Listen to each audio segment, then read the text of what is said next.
The move was not easy. The apartment, the noisy city, and everything that had once seemed important were left behind. The new house greeted me with silence, almost ominous. The walls here seemed alive, as if they were listening. The house stood on the outskirts, among sparse pines and elms, under a slanted roof and with peeling paint on the shutters.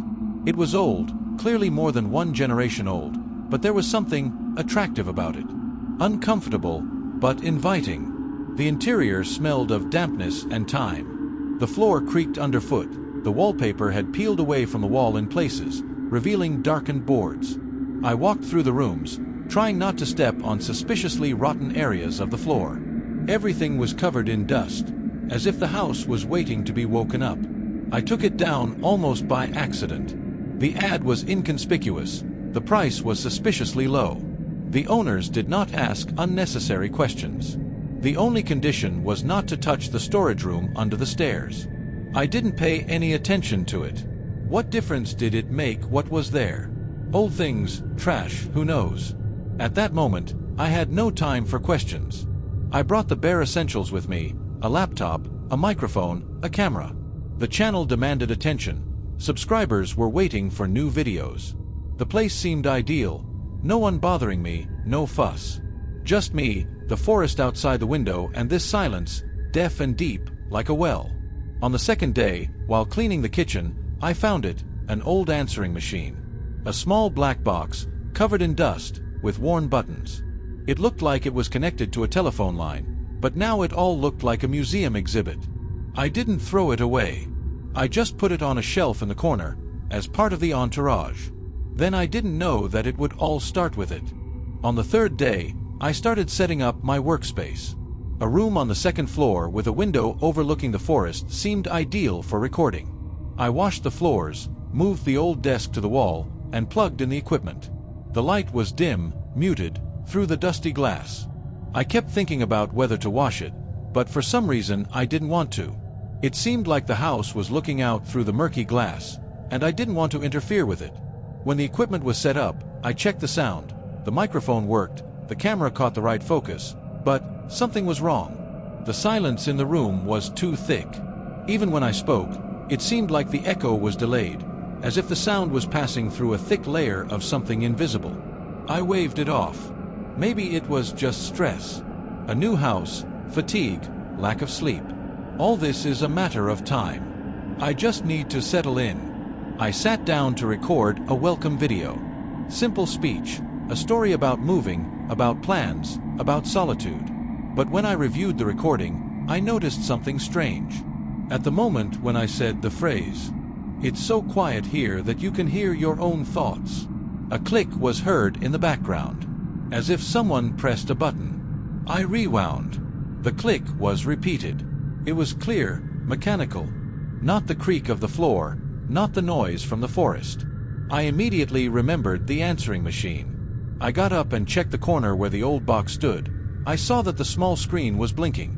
The number 1 was on it. Message. I did not connect the phone line.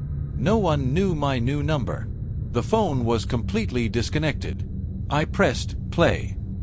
The voice was female, muffled, as if recorded through glass or a wall. The words were slurred, as if the wind was trying to erase them, but I caught one thing clearly. He came back again. I listened to the recording several times. It always sounded the same, a short rustle, unclear words, and at the end, he came back again. It seemed that the voice was trembling, as if the one who spoke was afraid of being heard, or that I would hear it. I tried to rewind the tape. The answering machine was old, with a cassette system. Each movement of the buttons was accompanied by a characteristic click and hum, as if something mechanical and ancient was coming to life inside the box. But there was no rewinding. The message stood as a single one. There were no other recordings. I tried to rationalize. Perhaps this was an old recording left by the previous owners. Someone forgot to erase it. But then why didn't it play right away, when I turned it on?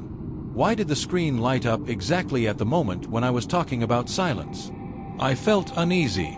The room seemed colder. I got up, went to the window. The forest was quiet, motionless. No wind, no birds, no sound. I checked the telephone socket. The wire was cut, and it didn't look like it had been connected in recent years. But the answering machine still lit up. It worked, and it took a message. In the evening, I decided to read a little about this house. In the old documents that were in the box at the entrance, I found the name of the previous owner, Semyon Klimov. He lived here until 2003. Then he suddenly disappeared. The house was put up for sale almost immediately after that. No heirs, no explanation, no news. I found an old newspaper on the internet, an archive from 2003. A small note. A local resident, 58 years old, has disappeared. No traces of violence were found. The last voice I heard was the answering machine, leaving a message for a relative who was never found. An answering machine. Him again. I looked at the black box in the corner. Its light was no longer blinking, but I felt it waiting. I put the paper down on the table and went back to the answering machine. Its screen was dark, but I knew it was still on. Maybe I should try recording something, check if it was working at all. I pressed the record button. The mechanism clicked, and the tape started to spin. "Test," I said. "If anyone can hear." I stopped the recording and pressed play. First, silence. Then a rustling sound. And my voice, but distorted, as if filtered through a layer of water. "If anyone can hear." And then a new voice. One that wasn't mine. "You shouldn't have come back." I jerked back. The tape was still playing, but now the only noise coming from the speakers was a noise like someone breathing heavily. I pulled the cord out of the outlet, but the screen didn't go dark. The next day, I decided to find out about the houses passed from the locals. In the nearest village, there lived an old man who, they said, knew everything about these places. Klimov. He laughed hoarsely, adjusting his glasses. Well, yes, he disappeared. But not just like that. He called me that day. He said that he heard voices on the answering machine. His own voices, but from the future. From the future. He claimed that the machine didn't pick up calls, but echoes. Echoes of things that hadn't happened yet. And that one day he heard his own voice say, "He's back again." Who he? The old man looked at me with a blank look. "You've heard that before, right?" I went back into the house and turned on the answering machine again. This time the screen immediately lit up red. One new message. I pressed the button. Silence. Then my own voice, but with a distorted, cracked intonation. "Don't go into the basement."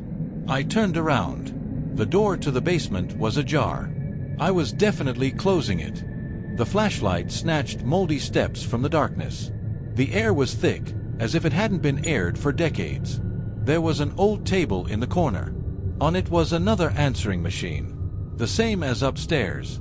I came closer. Its screen was flickering, playing. The voice that came from the speakers made me freeze in place. "I warned you." It was Semyon Klimov's voice. I rushed upstairs, but the basement door slammed shut. The same voice came from both answering machines at the same time. "He's back again." Then a click. Silence. And then, the phone rings. I rushed upstairs, but the basement door slammed shut. The same voice came from both answering machines at the same time. "He's back again." Then a click. Silence. And then, the phone rings.